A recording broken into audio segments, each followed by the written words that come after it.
Last time on Improv Tabletop. Oh my gosh, everybody. So, we started off in the haunted campsite where our heroes were doing all kinds of stuff. One of them got built into a ship in a bottle. One of them was having lots of fun jamming Giles between two pieces of technology. All sorts of wonderful shenanigans.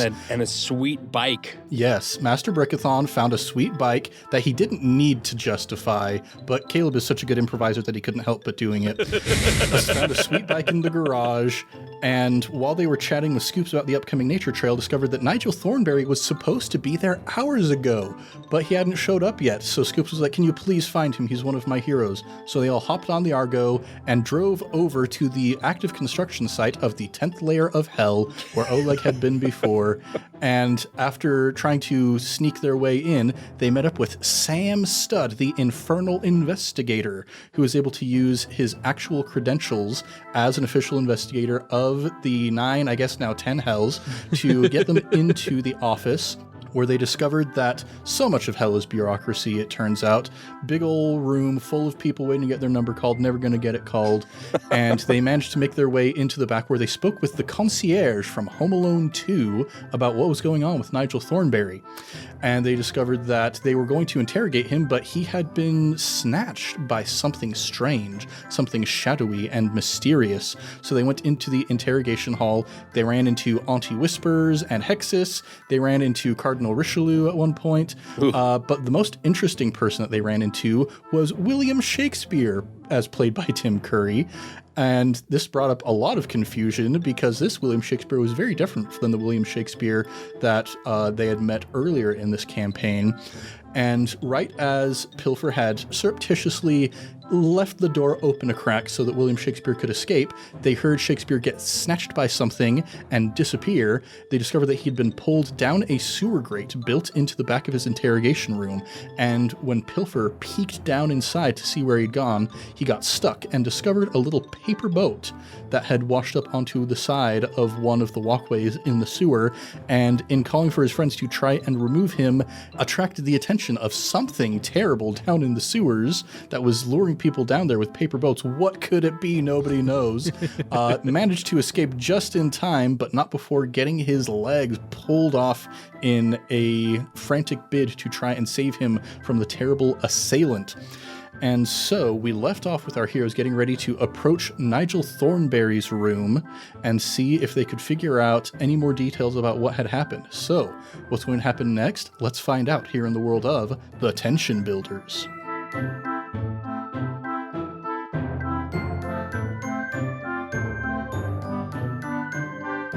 What's shaking, everybody? You're listening to Improv Tabletop, The Tension Builders, the Bump in the Dark actual play that's actually a Tim Curry fan cast. I'm Ned Wilcock, your host and GM, and today I'm joined by... Caleb Anderton. I am sick and gross, but I am here. Christian Randall. I am always sick and always a little bit gross. Evan Peterson, never sick, always gross.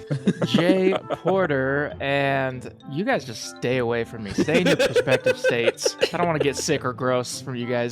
Flu season is coming up so quick. Everybody get your flu shot, or else one of these three cast members is bound to get you sick, even if you're not in the same state. It's going to happen. That's what you get from working in a public school. Ew. That's me. Gross. Well, it is ramping up to spooky season for sure at the time this episode is getting released. So we're going to ramp up the spooky a little bit, and we're going to follow our investigators into the interrogation room where Nigel Thornberry was last seen. As you approach, you hear a little bit of a singing voice and what sounds like music being played on a gramophone. This voice just belting out, "Easy straight, easy straight." But then the gramophone gets to a part where the music is overtaken by the sound of nails scraping across a chalkboard.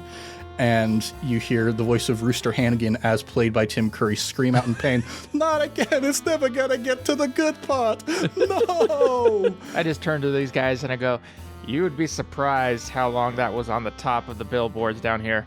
Everybody loved Little Orphan Annie down in hell. I forgot that he played Rooster. Surprise. You know, it seems appropriate that people in hell would love an orphan.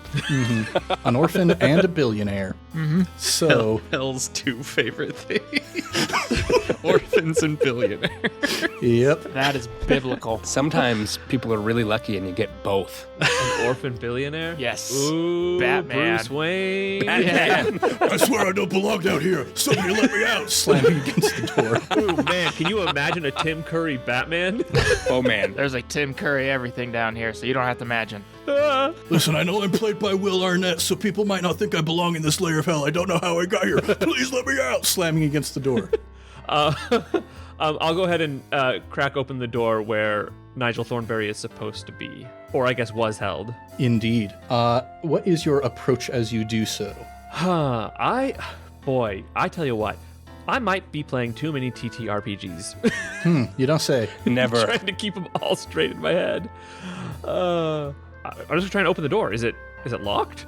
It does not appear to be locked. Yeah, I'm not being sneaky or nothing. I'm just opening a door. All right. Shabam! Door opened. Behold, an empty room. I close the door. Wow, TTRPGs are thrilling. If you don't have a scene where someone tries to open a door in your TTRPG, are you really playing a TTRPG? I do feel like we're playing like an adventure game in the 80s and you're like typing in commands. Open door. All right, so you reclose the door. And then I open it again. It's locked. Okay. I only got a glimpse of the room before something happened. And now I can't get into the room. Well, it can be hard to get into the room, but once you lean into how terrible of a movie it is, it's a lot more fun of an experience. Oh, hi. You're tearing me apart, Pilfer.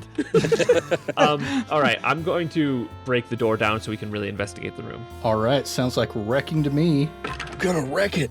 I got a 1. Wow. Yep, you have 0 dice in wreck, so that seems on brand. So I run really hard into it, and my arm pops off, and I have to spend some time putting it back in. Yeah, you go to shoulder check it, arm pops off, and we're going to give you, actually, we'll say armless will be a wound for you until you can manage to get your arm back on. I've got a wound from failing so bad. From failing so bad. Oh, don't worry about him. He's armless. So wait, so he opened the door and then shut and then it locked? Yeah. I want to just try to open it now. I just want to see if I can open it. All right, it's locked. Okay, it is locked. Okay. I just wanted to make sure, kid. It wasn't fully closed all the way the first time. Okay. Can I wreck it? You want to wreck it? I want to wreck it. All right, you're going to wreck it. Go ahead and roll to wreck. 1. 1. What? No, you have 2.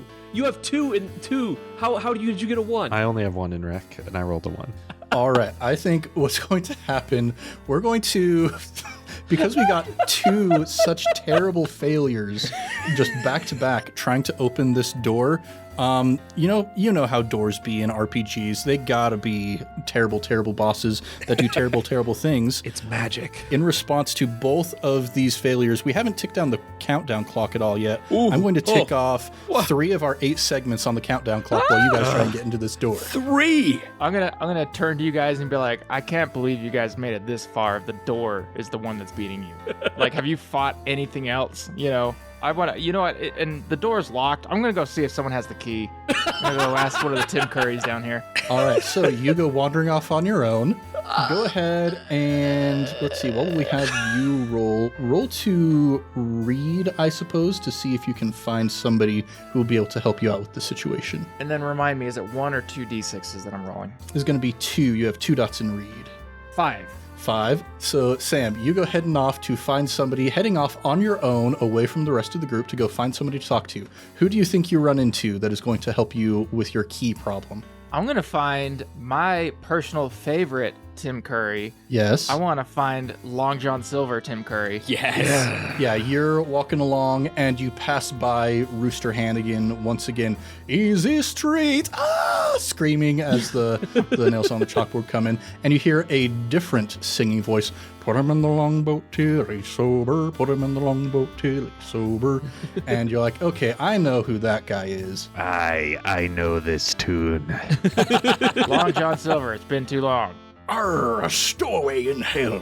You know what we do to stowaways down here. All right, cut the crap. Let's. I need to get the keys to the door down that hallway right there. We need to see it. It's a part of an investigation that we're in.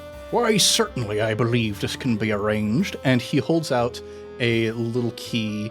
You notice, like, as you walk into the room, it's the weirdest thing. Like, you walk through the door, and it's like suddenly you're on the side of a ship. It's kind of transportive almost. You walk through, and you can see he's sitting on a railing, and there's just an endless sea going off into the distance underneath a red sky, a red sea under a red sky. And he's like, I've got the key right here. And he takes it and he dangles it over the edge of the railing. All right, no fooling around. Don't drop it in the big blue wet thing. I be just messing with you here. And he walks up, he grabs his crutch, starts stumping his way over to you. Now, here's the thing. If I be giving you this key, Sam Stud, on a partial success, ye be needing to do something for me in return. As one does in hell.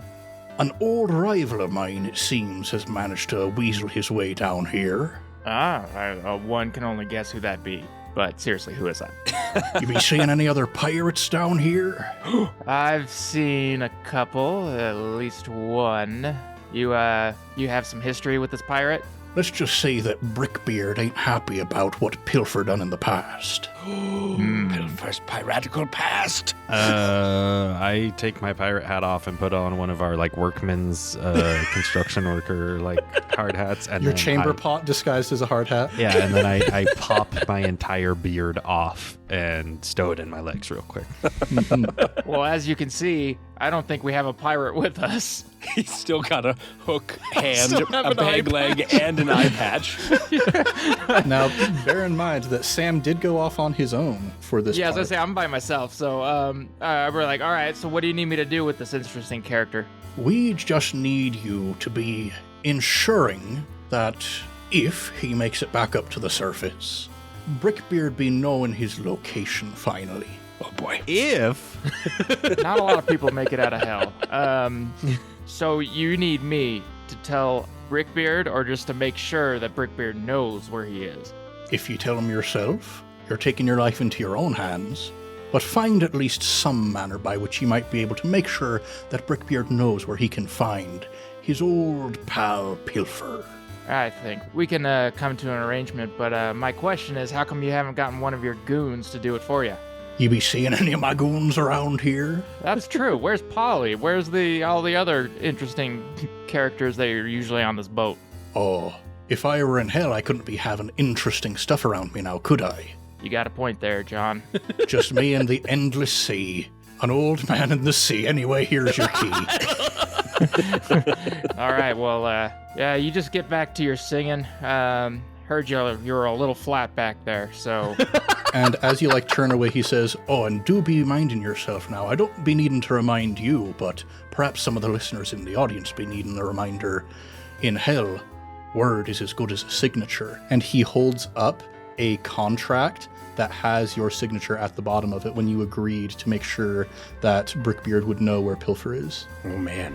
A deal's a deal. Just like everything in hell, there's always the fine print, always signing things, it's just, they give it to you and you have to sign it. All right. Well, anyway, hats off to you. I got to go back on my investigation.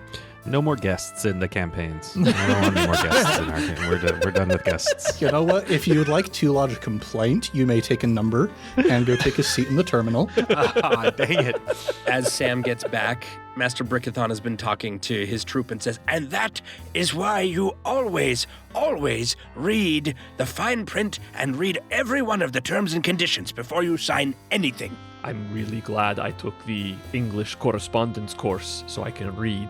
All right, kids. And I show him the key and I'm like, this is how you beat a door. And I open and I unlock the door. Okay, you crack it open, and now it's an empty room. Look at that.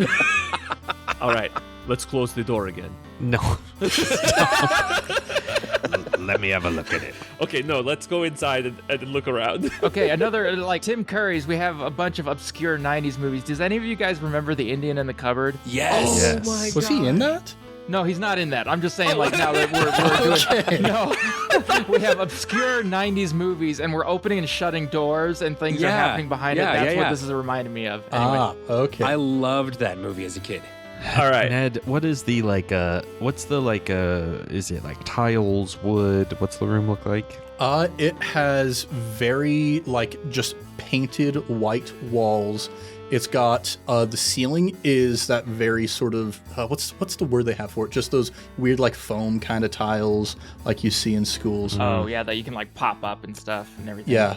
The ground is carpet that looks like the upholstery of, one of those charter buses. Oh. Where it's got, the weird sort of blue and pink and zigzaggy kind of formations on it. Yeah. Wow. Classic Greyhound bus seat pattern. Yeah. It's got a very, very tight nap. Very uncomfortable and loud carpet, and there's a table in the center of the room, and there is a chair on either side of it, and there does appear to be a little sewer grate in the far side around the floor. That's everything that you see at just a cursory glance. I'd like to just destroy. I want to take my sword and start stabbing at the walls. I want to tear up the carpet. I want to push up ceiling tiles and poke my head up and see what's above the ceiling. I want to tear this thing to shreds. So would you say that you're going to wreck it? I'm gonna wreck it. All right, that's 1d6. 5. Okay, partial success. Much better than a 1. All right, so you start tearing apart the room, and you are going to get some information, but the sounds of destruction happening, you hear a voice from the far end of the hallway there. Who is this going to be?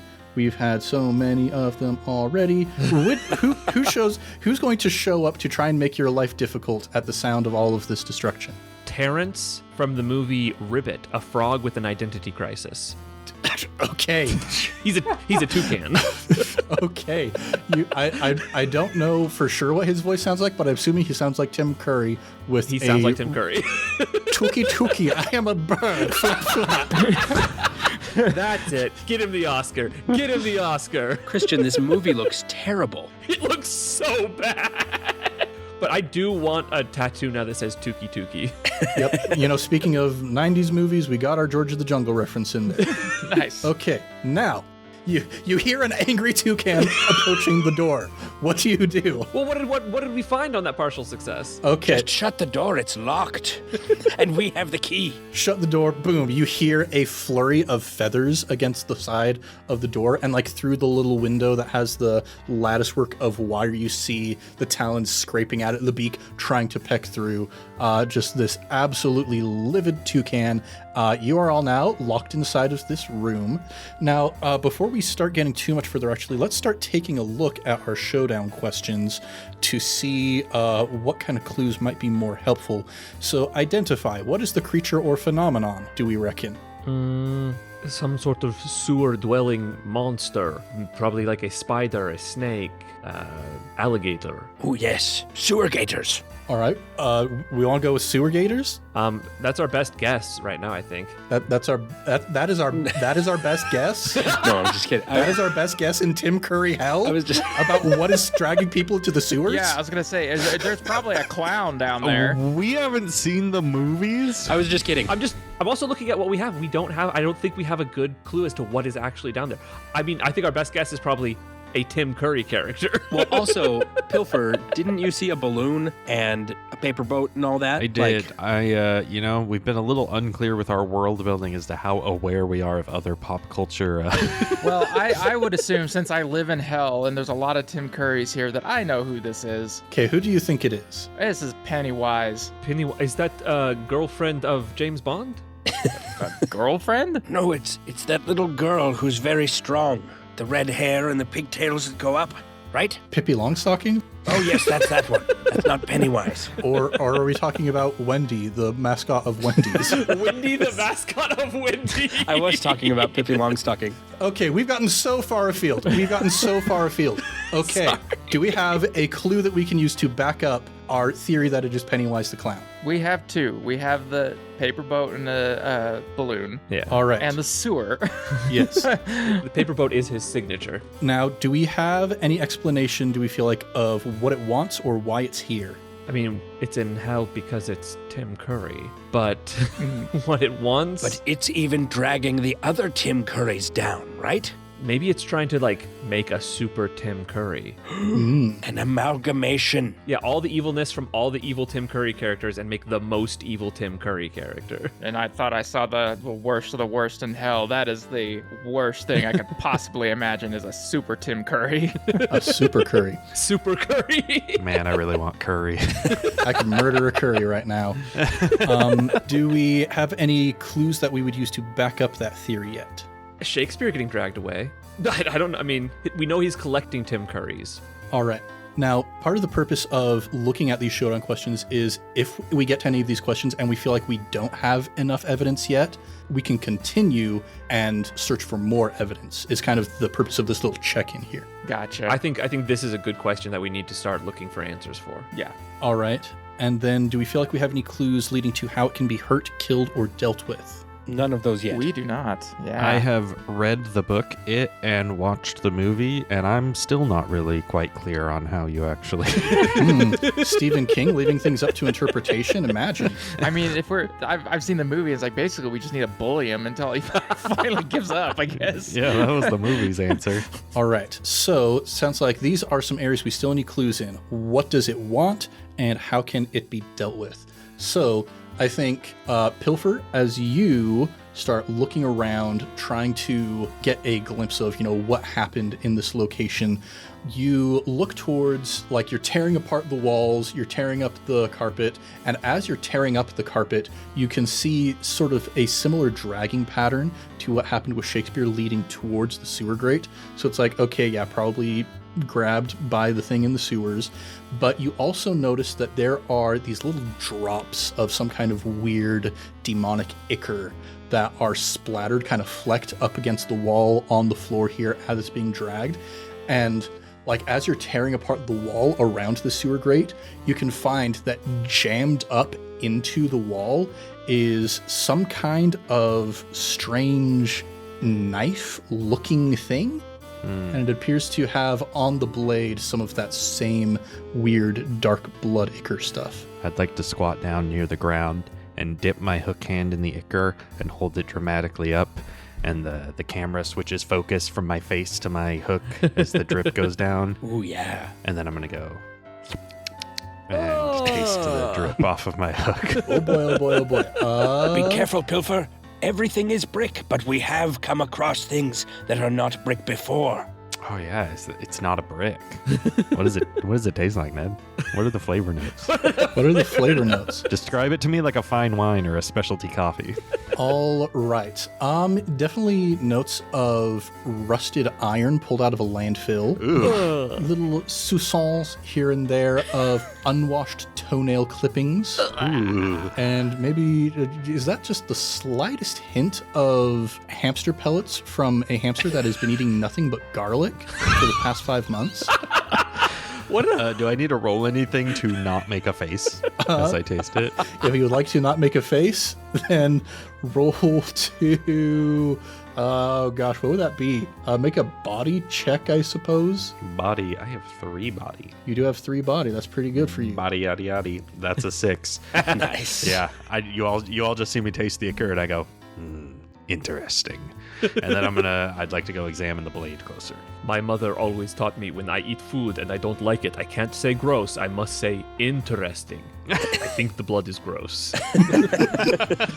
Yeah, you go up to examine the blade, and it seems in some ways ethereal, incorporeal in some regards. Like you can reach out and touch it, like you can hold it in your little claw hand, but the blade itself seems insubstantial, as if it's not necessarily made from something that is physical, as if it is made from something a bit more metaphysical. I don't be appreciating all these new states of matter we keep discovering. Should be brick. That's right. Stuff that is not brick is always dangerous. I would like to draw the blade and quickly build myself an extra little sheath onto my belt and put it in that. All right. You now have this weird Nigel Thornberry dagger thing. I'm going to be spending this whole time while he's investigating, explaining to Terrence the toucan that it's futile for him to be pecking with his beak. His beak is made for crushing. He's not that kind of bird. And I will crush your skull the instant I make it through this door. I'm a bird. Tookie. Let me in there. I wish I knew what this voice sounded like. Tim Curry. It all sounds like Tim Curry. We all sound like Tim Curry down here. I was gonna say, and in the same vein of 90s movies, I feel like this is like the raptor scene in Jurassic Park. You know, he's like stuck in the door. We're like trying to hold it. I like how you just keep saying it sounds like Tim Curry, as if Tim Curry isn't like a prolific voice actor that has done hundreds of voices. Yeah, But they all sound generally like him. He doesn't just do himself every time he does a voice. I mean, that is true, but there's always that unmistakable Tim Curry undertone. Yeah, but you can pick out Tim Curry from everything. There's hundreds of flavors of curry. Yeah, it's really a disservice to just lump them all under one term, you know? Right.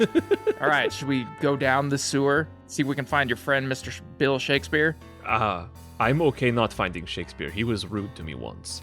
But I would like to find Mr. Nigel Thornberry. So yes, let us go down the sewer.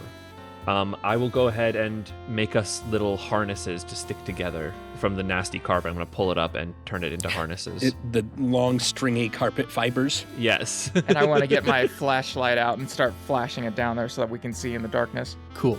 So we'll have Oleg do some rigging to see how all these harnesses work. And then, yeah, I think, Sam, let's have you hunt to see what kind of stuff you can find down there in the sewer. While they do that, can I build a booby trap so that if the toucan ever gets through the door, can I use the rest of the carpet to make like a net and then rig like a tripwire, yada yada, so that if the toucan walks through, he just gets netted? Nice. All right, roll to rig. All right, what did Pilfer get? Well, I got 2 take the lower, so 3. All right. I got 2 take the higher, and I got a 1. What? All right, lots of good rigging happening. You got a double 1? I got 2 1s. Dang. All right, and if I take the higher, I got a 3. Wow. Yeah. Oh. I rolled for no reason and I got a 4. Okay, so yeah, I think Master Brickithon maybe is taking a moment just like sort of flipping through the instruction manual trying to see if there's anything helpful. Yes. You're a little distracted. And Sam, you are very distracted as you're like peering down into the sewer. So you're not observing what's happening behind you, which is Oleg and Pilfer trying to each do their own thing with the fibers of these carpet. You're like pulling them up and don't realize that you've got the same, like you're back to back, both pulling on the same strand of the carpet, wondering why it's not coming up. And then you give it one big old yank, and then there's just this big cartoon, like tornado vortex. And the next thing we know, both of you are like hanging upside down from the ceiling in like this web of fibers. I'm going to give it a little tug. Very strong harness. I did very good. It worked. I'll turn around. My goodness, the spiders are back. Oh, yes, certainly it did work. And you hear a little click, and you see a little toucan claw pull itself out of the lock leading into the door as it swings slowly open, and lit from behind dramatically. Just you can see the steam rising from its nostrils, the angriest toucan that ever did exist. He has very beautiful pompadour. Somebody get me down. We must go to sewer. Ned, can I, from our tangled position, reach my sword? Make a luck check for me, just 1d6. 1. Hey guys. You were using your sword to like hack up pieces, and it's still stuck in the wall by the sewer grate where you pulled out the dagger from. I've been using all my rolling luck in our other campaign, guys. Sorry.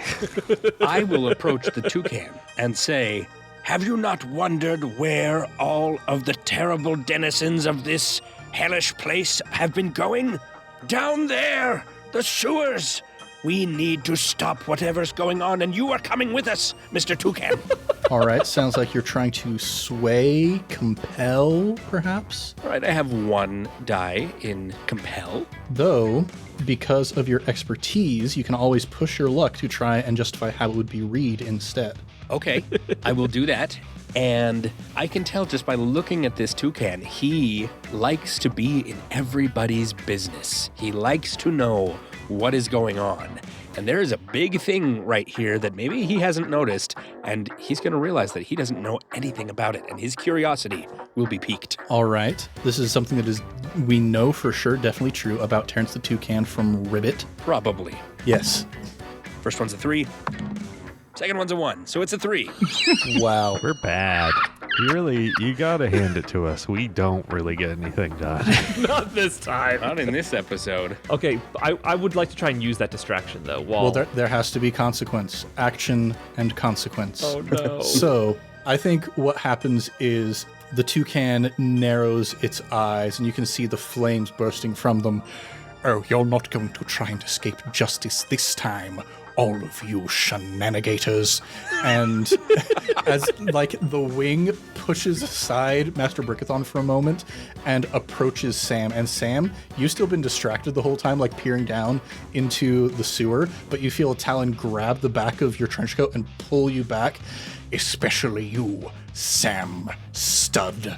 You will finally pay for being such a loose cannon on the Force. And then we cut to a solitary confinement cell where the 4 of you have all been plopped down into like this oubliette, basically. Are we still tangled? I'm going to make a luck roll to see if they gave you the dignity. Okay, yes, they did untangle you from all of the threads of the carpet. It's going to take forever to weave this back together. How many ticks did that tick off of our clock? Oh dear. Well, it's going to tick off a couple ticks. Okie dokie. Well, you guys really got us stuck in one right now. I will admit this hasn't been our finest hour. Usually, we do a bit better at these things, but I think we're a bit out of our depth. Really? You think now we're out of our depth? Is there a sewer grate in this oubliette? Make a luck roll for me. Just a 1d6? It's a 5. A 5. All right. I think to both your benefit because it is potentially a way out, but also to your detriment because that is where the nasty thing is. There is a sewer grate in this oubliette. All right. I have an idea. I would like to lift up the sewer grate, and then I will disassemble my friends one piece at a time and put them through the sewer grate. And then I will drop myself down there and reassemble everybody so we can fit through. And I'm not going to mix any body parts up, I promise. I suppose that depends on how well you roll, if your friends are cool with this. And if history has told us we're not doing very good on that, so... I have one other idea we could try first, if you're open. Okay.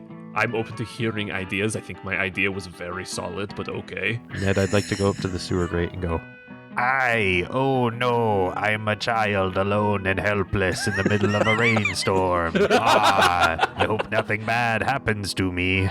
All right. I mean, shoot, I don't think we need to roll for that. Okay. You hear scuttling noises coming from down further in the sewer. Okay, we have knife. I'm hoping will hurt Scary Man. I don't know what he wants, but I think he wants to kill me. I just figured I'd let him take us, and then we would end up where we wanted to go, right? In his lair, if he takes us. That sounds good to me. I was going to say, this was the pirate's brilliant idea. I think he needs to go first. Yeah, I suppose that is one way to find out. I don't know if you've seen the meme of Pennywise where the guy starts just like shuffling feet first into the sewer voluntarily, but I'm going to start trying to do that when I hear the scuttling. I have seen. He's like, stop. All right, so you start heading your way down the sewer. This is a fun thing to get to be able to ask during the height of spooky season. What is your character's greatest fear, Pilfer? Oh boy, what would be Pilfer's greatest fear? He's a pirate, so I guess like taxes, law enforcement. All right, so I think, you like get down and you're sort of hanging from your hook by the grate, and you can see a turn in the sewer system, and you hear just like this tramping of heavy boots, and coming around the corner in like a Rat King style fashion, you know, the Rat Kings where it's like a whole bunch of rats with their tails all tangled together. You see just this big conglomeration of SWAT officers just like roiling around this mass that like oozes and rolls and shambles its way towards you. And you see they've got their riot shields and their batons and everything. And you hear a voice say, "If you just give up, we don't have to do this the hard way." But it is not just one voice, it's like 50 voices, all speaking at slightly different pitches and timbres as one. Pull me up, it's the fuzz, they found me, pull me back up. I will go ahead and lift his hook off the grate and drop him down there, and I'll follow.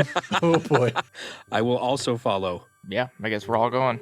All right. So you all give yourselves over to the law enforcement, and I guess what it looks like as they capture you is, so like Pilfer, you see from this bubbling, oozing mass of SWAT officers, one of them extends its torso towards you and it snakes up over you and it reaches out with its hand and grabs your hook, and you feel the fingers distend and wrap around your entire wrist until your entire arm is just like coated in this weird black substance. Ew. And it starts pulling you back towards the central mass. Oh, it has fingers? Disgusting. You'll never take me alive.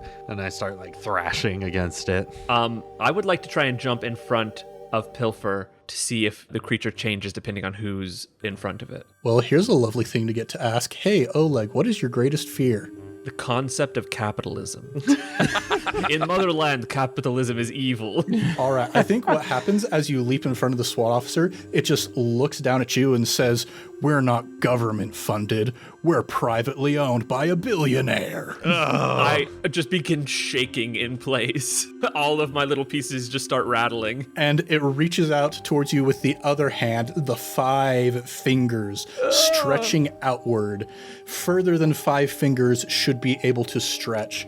And they all, like tentacles almost, go reaching towards your face, and the palm begins to wrap around your head, and you can feel the fingers like going up underneath the piece of your hair, reaching into the space between your head and your torso, just like completely enveloping you. Oh, man. Honestly, that sounds like the best massage in the world. That's what I need. Deep tissue. But I do begin screaming. Ned, you did say this was like a rat king. Did you mean a real life rat king, or do you mean the Tim Curry character Mouse King from Barbie and the Nutcracker? From the center of the SWAT officers. Well, what have we here? He is an amalgamation of Tim Curry characters. We were right. He wants to become all Tim Curry characters.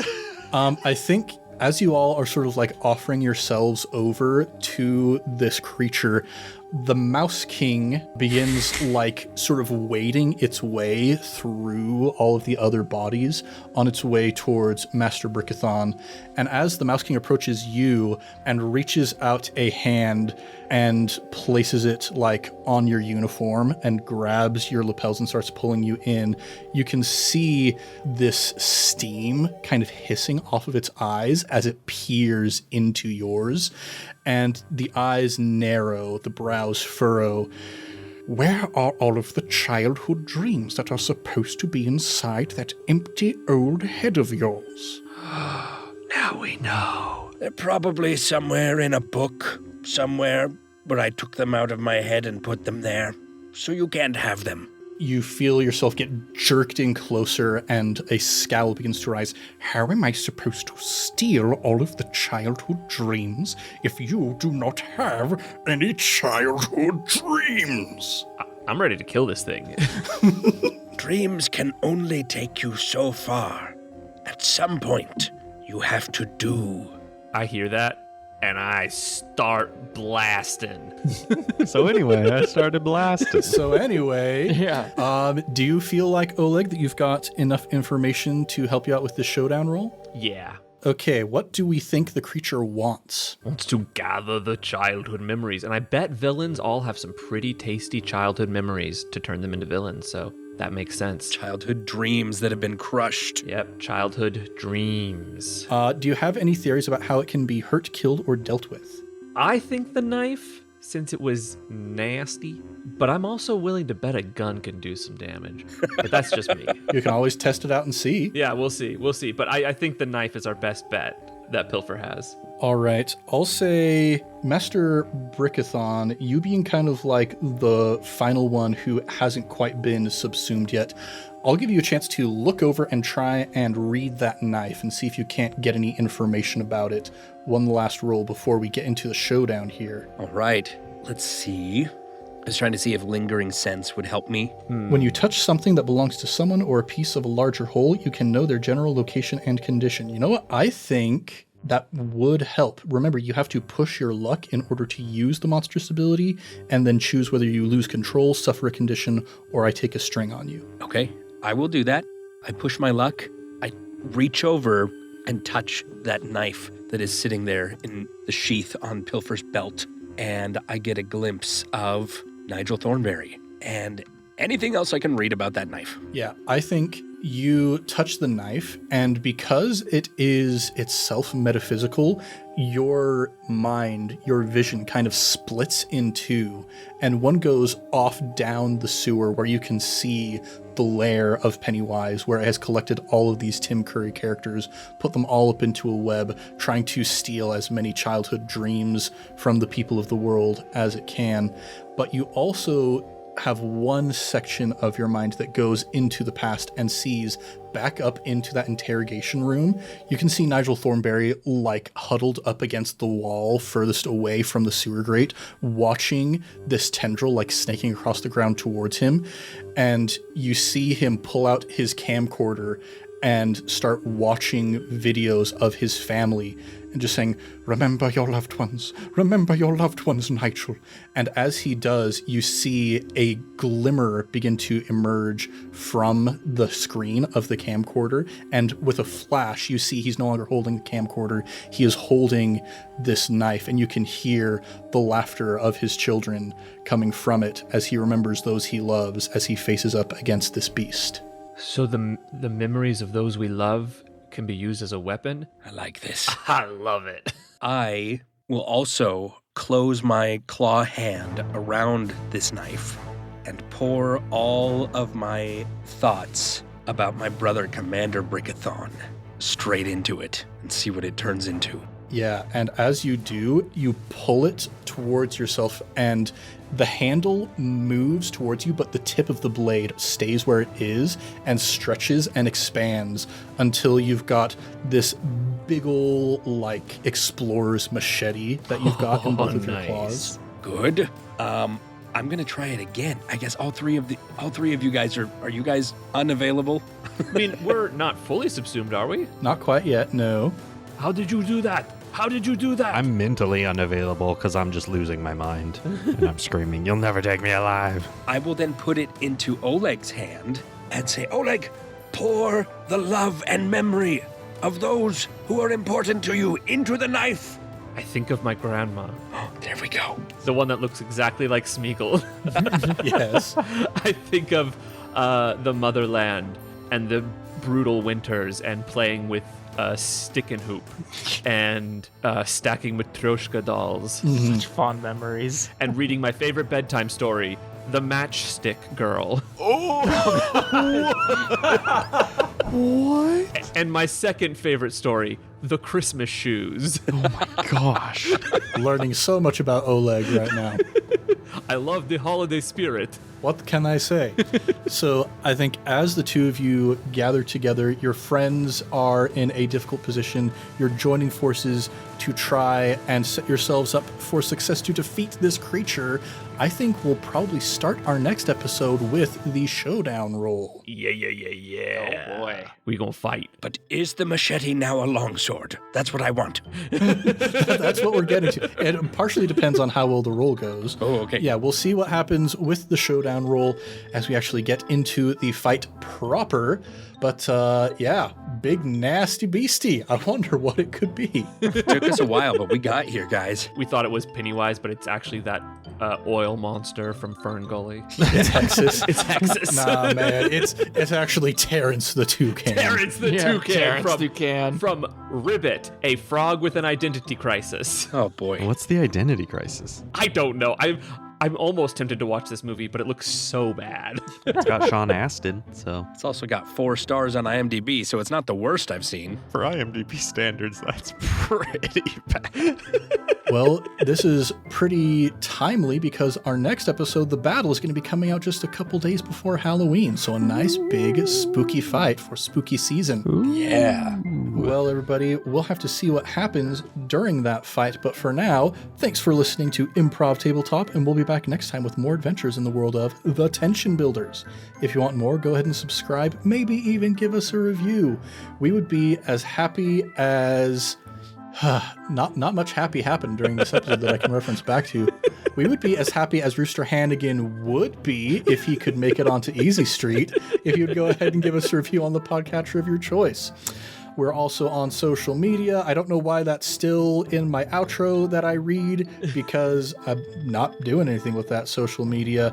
If you want to connect with us, we've always got our email address, improvtabletop@gmail.com. We also have, people have been starting to comment on our YouTube videos. The podcast is getting released on YouTube. Actually, in some ways, YouTube might be the best place to listen to the podcast because I've actually been able to separate the feed out into playlists for each individual campaign. So nice. you don't have to go through just this big, long feed trying to find that one specific fate campaign. It's all separated out into all these nice little discrete playlists. So that's something you can check out. Good to know. That is very lovely. Yes, that was a suggestion from one of our fans that I try doing that. Brenda, thanks for the suggestion. And thanks for commenting on so many of our videos. If you want to be cool like Brenda, you can also watch our videos on YouTube and comment on them. While we're shouting people out, let's shout out our next batch of Sticker Club patrons, why don't we?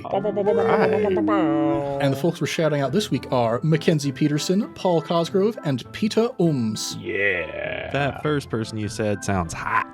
Yeah, Evan, because we've got such a wonderful individual joining our shout-outs this week, do you have any ideas for who these people might be? I mean, you're asking me who my wife would be in hell, so that's... Yes, which Tim Curry character would your wife be? Yeah, we want to hear this. For the whole world wants to hear this right now. She is the one that introduced me to the Mouse King from the Barbie movies.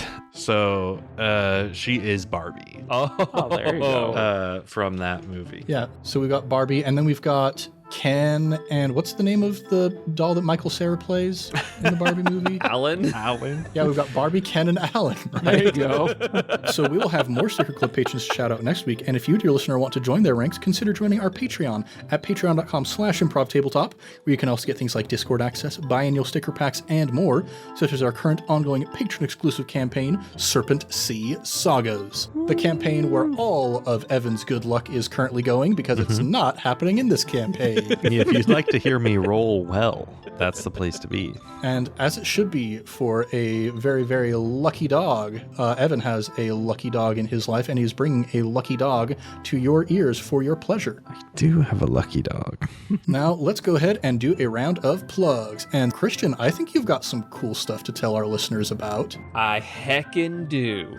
First off, we have our sister podcast. I Cast Fireball, a D&D 5e actual play, but they are also doing a new project, a Stormlight Archive TTRPG playthrough. Heck yeah. Very fun. You can hear both Ned and I on that one. Ooh. We've got a few recordings done, and I think by the time this comes out, maybe 1 or 2 episodes out. Yeah, something like that. Time is a weird soup. Time is a soup, yeah. Definitely recommend checking them out.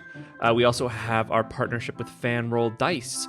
The code is still the same. You know it. You love it. Vroom Vroom Fifi. Oh, yeah. Originated by our own very wonderful Amar. What's that? The holidays are coming up and you need dice for your loved ones? How convenient. Why not get 10% off and send a little our way so we can buy more dice for our loved ones? is. I mean, Halloween's almost around the corner, so it's time to think about Christmas. Exactly. It's that Christmas creep. Yeah, that's how America works. I mean, before we started recording, Christian was literally showing us a set of dice he got as a gift and talking about how meaningful it was and, how nice it was to receive a set of dice as a gift. So do that for your loved ones. Yeah, dice are great. Start a lifelong addiction. Oh, absolutely. The shiny math rocks, boy howdy, do you love them? Do you need them? And then my final plug, eating healthy, getting enough sleep, staying hydrated, and exercising. Take care of your body. Take care of yourself. It'll help your mental health. I have made some physical goals this year, and I was happy that I met one. It makes me feel better, and I like to drink water, and you should too. Water is a great thing. Or else. Or else. Gosh, what are you, some type of Parks and Recreation employee trying to encourage the general public to be healthier? Go out and touch grass, you nerds. Well, everybody, thanks for joining us here in the world of The Tension Builders. I'm Ned Wilcock, your host and GM, and I've been joined by... Caleb Anderton. Take your vitamins, folks. Christian Randall, make sure you get some sun. Evan Peterson, legitimately probably going to ask my wife if she wants curry for lunch after this. And Jay Porter, I don't know, do something healthy. Much love and stuff, everybody. We'll catch you next time on Improv Tabletop. It was literally simpler for us to walk into Mordor than it was to open this door. Yeah, and here's the thing. Mordor, despite its name, Not a door. not any doors. So you're... More like less door, am I right? Oh, man.